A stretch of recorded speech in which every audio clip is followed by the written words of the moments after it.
This hearing will come to order. I want to welcome all the witnesses here. We've got, I think, some excellent people here to describe the visa waiver program, both the benefits and the potential vulnerabilities. I don't want to spend a whole lot of time because we have two panels, but just basically point out this is a program that dates back to 1986.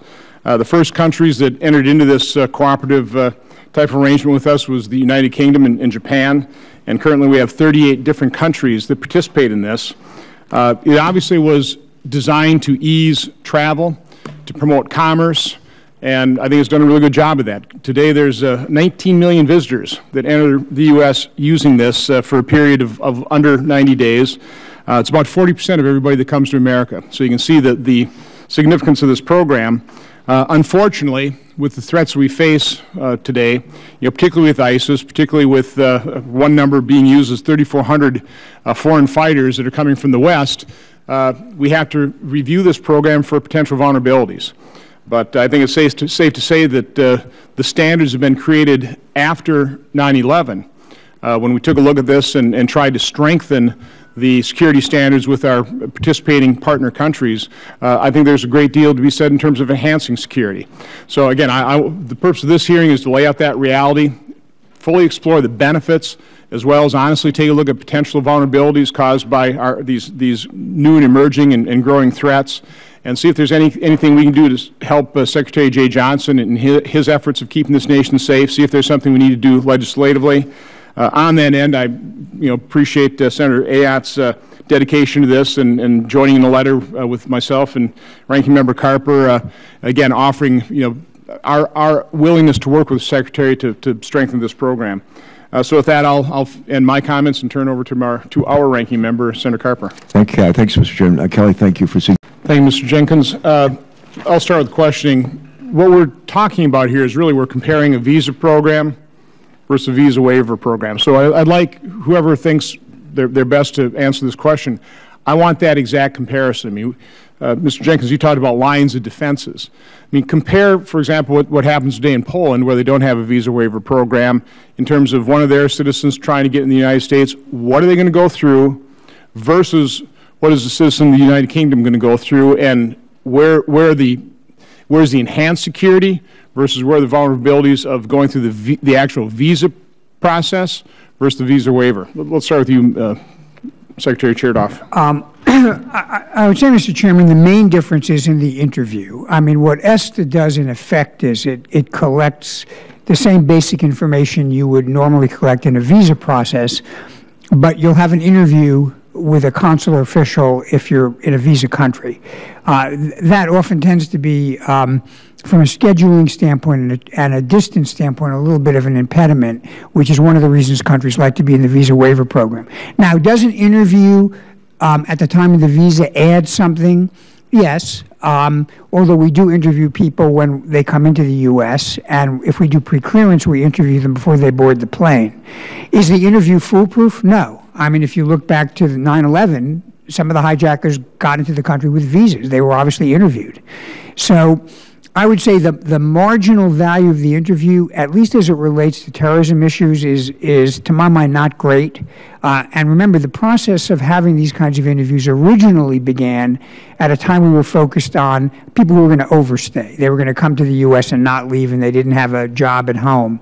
So although I don't want to understate the value of the interview, particularly in some countries. And I know we have, for example, DHS personnel in some of the Middle Eastern countries who do some interviewing and some work with the local intelligence agencies.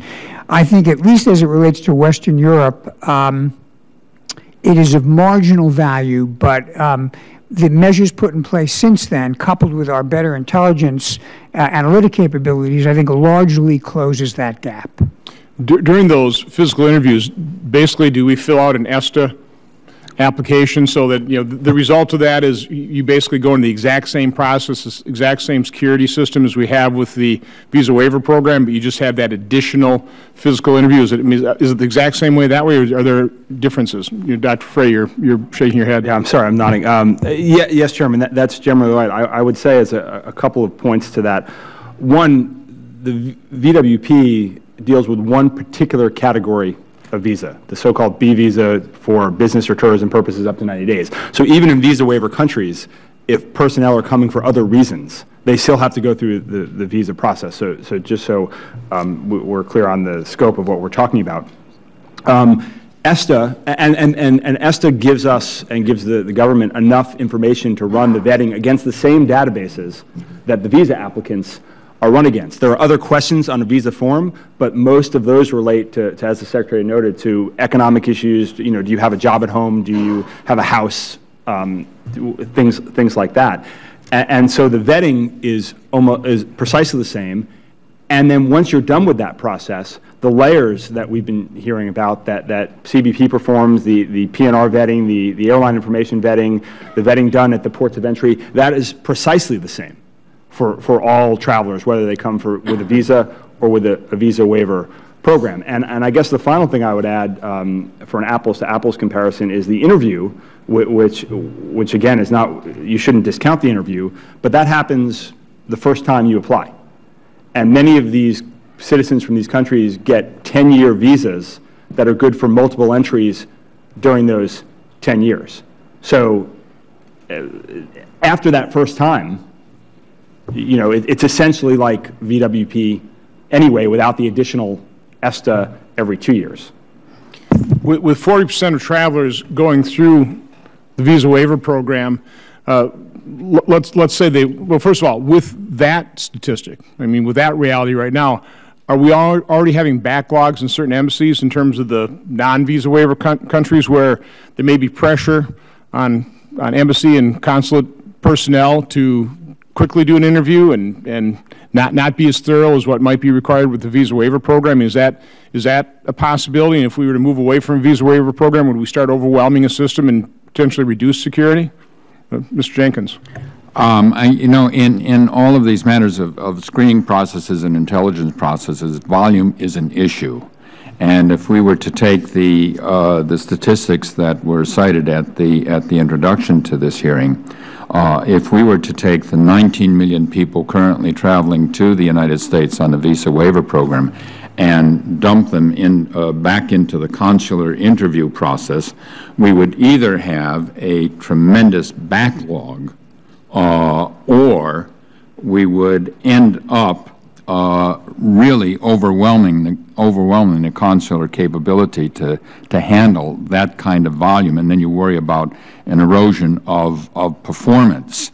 So while I agree that the interview process is an important component to expand its capacity to deal with the kinds of volumes that it would be faced with, would not guarantee us necessarily an improvement in performance. So I'm concerned right now, are there countries where there's such a backlog? Have you heard reports where people aren't being thoroughly interviewed, where, you know, even just the visa system itself might create a greater security risk than having a visa waiver program? You know, I think probably the State Department is best positioned to answer this, but I've certainly heard over the years in certain countries complaining about long wait periods, the lack of availability of consular offices in remote areas. I think they've moved to some degree to doing it via, you know, telepresence of some kind.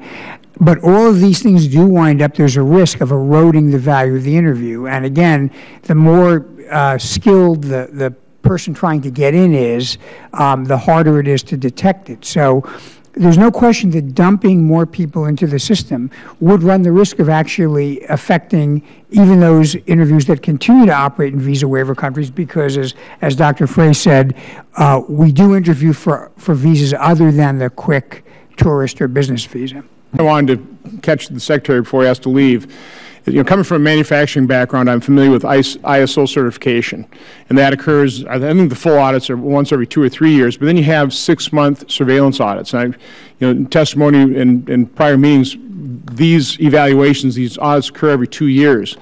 Would it be much of a burden? Would it have value to go into, there's only 38 countries, with a skinny down team, at least doing a surveillance audit every 6 months just to keep things up to date? Would that have value? Would that be too great a burden on the department? Would that be a good idea? I think in terms of the department's current resources, you'll have to ask them in terms of, obviously we're all living in a time of budget discipline, and all these things cost money. I think, within reason, increasing the frequency, at least of light surveillance audits, always adds value. The challenge is, of course, if you're overseas and dealing with host countries, they have their own issues. But I think in principle, at least asking the question and saying what additional could be done between 2-year periods is a good way of remediating problems that may be cropping up that you're not aware of. And I would say that after what happened in Europe in the last few months, the Europeans may be more in a mindset to work with us on that than would have been the case perhaps a couple of years ago. Thank you. Senator Ayotte. I want to thank the chairman for holding this. Thank you, Mr. Ramatowski. I think I'll start with you. The question I was asking of the last panel, based on Secretary Chertoff's comment about how important this visa waiver program really is in terms of our outreach to certainly Eastern European countries. In light of that, are there any requirements within the program for qualification that are either too high or too low? I mean, in other words, are the requirements, are the hurdles set at an appropriate level? Mr. Chairman, I think some of the countries that wish to join the program might say that the statutory requirement for a 3% visa refusal rate is their most difficult hurdle to cross, because that's one thing that they can't directly affect through their own actions. When we are interviewing applicants for U.S. visas, we make our decision on a case-by-case basis on that applicant's individual circumstances. And it's the aggregate of those decisions that determine the overall visa refusal rate. And current law requires a rate of 3% or less to join the program, and that's a difficult hurdle for some countries to meet. So I understand that those countries have a problem with it. Does the State Department, does this administration think that maybe is too high a hurdle?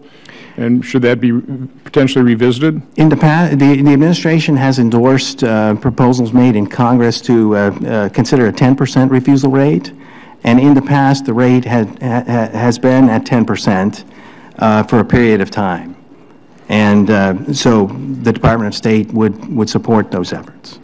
Okay, well, thank you. We did have a couple of suggestions in terms of potential legislative initiatives to help strengthen the program. One by Secretary Chertoff talked about maybe we could increase the requirements for information intelligence sharing. Mr. Crumans, would you agree with that? Would that help strengthen the Department's hands in trying to negotiate better compliance? Thank you, Mr. Chairman. I think that we actually have a pretty robust system in place with respect to that kind of information sharing, and I just want to emphasize, and in preparation for this hearing and collaboration with our interagency partners, 5,500 information about 5,500 known and suspected terrorists have been provided to us by our visa waiver program partners already. But so those agreements are in place. Those agreements are working. I mean, I think what was discussed in the first panel was also their own abilities, and we're working with them to improve some of their abilities. And I think that is something we want to continue to focus on as part of that partnership that we have with them. Now, they know more about their citizens than we do, and so that is something that we continue to work on to improve. I'm not saying that it's perfect, but I think in the agreements we have in place in that area, I think are quite strong. And as they build their systems, the PNR that was talked about in the previous panel, I think they'll be in an even stronger position to share lessons learned, knowledge about the kinds of travel patterns that they're seeing, and of course, the particular suspicious and criminal and terrorist individuals that they're encountering and preventing from traveling. Now, it is the department that is charged with doing these every 2-year audits, correct? Not the yes, Mr. Department? Chairman. Yes, sir. Again, having come from the business world with the ISO certification with 6-month surveillance audits, that was one of the questions I asked the last panel. Is that something that you think would be helpful? To, again, not a full-blown audit, but just a skinny down with the fewer personnel, just checking in on a surveillance basis on a more frequent basis. Thank you, Mr. Chairman. Just so that it's clear about what we do. What we do now, when we say we make the biennial assessments, we already have the capability, and there's one country that I won't name that is under a provisional status. So they're getting more frequent reviews. We already have that capability to do more frequent reviews and do that when it's warranted.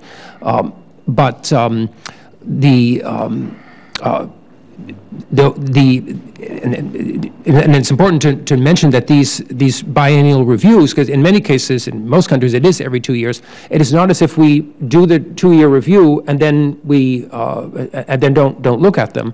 The reviews take from 6 to 9 months. It's a pretty intensive period of information collection from our interagency partners and working with the host government, working with the embassy there overseas, learning from other agencies how they are cooperating with their counterparts, and then compiling the data, vetting it, checking it, and then writing the reports. That's a pretty intensive period. But then in that year and a half, when we're not in the active cycle, they're still subject to continuous monitoring. On a daily basis, we're hearing the statistics daily, weekly, monthly basis from CBP. What is CBP's experience with respect to people arriving at the port of entry? Are we starting to turn around a larger number of them? We would see an uptick there. Or from ICE, Immigration and Customs Enforcement, are they starting to see any issues with removal of people? Because BWP countries are required to accept the return of their citizens. From Interpol, the lost and stolen passport database, are there any problems? Are these countries still reporting as they're supposed to on a regular basis, many 20, 30 times a month? So you're saying there's really continuous monitoring? There's continuous monitoring. Okay, well, that's comforting. Senator Booker was talking about the exit system, and the response was, we don't have the money. Have there been cost estimates on kind of a layered basis, maybe biometrics exit system for airline travel? I mean, does the department have any of those estimates prepared, or is that something that you'll have to work up? I may turn to my colleague on specific estimates, but I might just want to mention one thing to highlight, because it was discussed in that previous panel. We do have currently an operation with Canada, so that a land entry into Canada from the United States counts as an exit from the United States. 2.5 million records we've already gotten in this project. Now, and we'd like to do the same with Mexico, a little bit more of a challenge there, but to have that capability with Canada has been very valuable in order to help us get a better understanding of those leaving the country. Okay, I was looking for costs. Ms. Dugan. Chairman, there have been costs associated. I think the issue is that the idea of what the solution would look like is really something that we're testing. So what is feasible without causing a great deal of difficulty on the departure. So we're very excited about a number of pilots that we're going to be running this year with regard to biometrics. And in this spring, we're going to have a pilot program in Otay Mesa with a biometric exit and the pedestrian environment. We're also running a biometric mobile pilot in Atlanta this spring, and a facial recognition pilot in Dulles starting in April. So we have a number of environments where we'd like to test possible solutions and where we can go that's going to be feasible and still facilitating for the traveling public.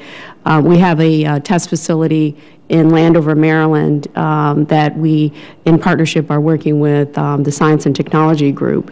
And it's very exciting, as the panelists mentioned, that there's so many changes with biometrics. I think that solution is viable. We're just looking for what is feasible, and it may not be the same solution across all environments. Okay. So, again, the other panel said the problem was a cost problem, and I realize that with technology those costs should be declining. But again, just to simply, have there been cost estimates? Is the department aware of that? Is that something that has to be developed? I realize you're testing different systems, but are there cost estimates? Just give us some kind of ballpark what we're talking about here in terms of appropriations.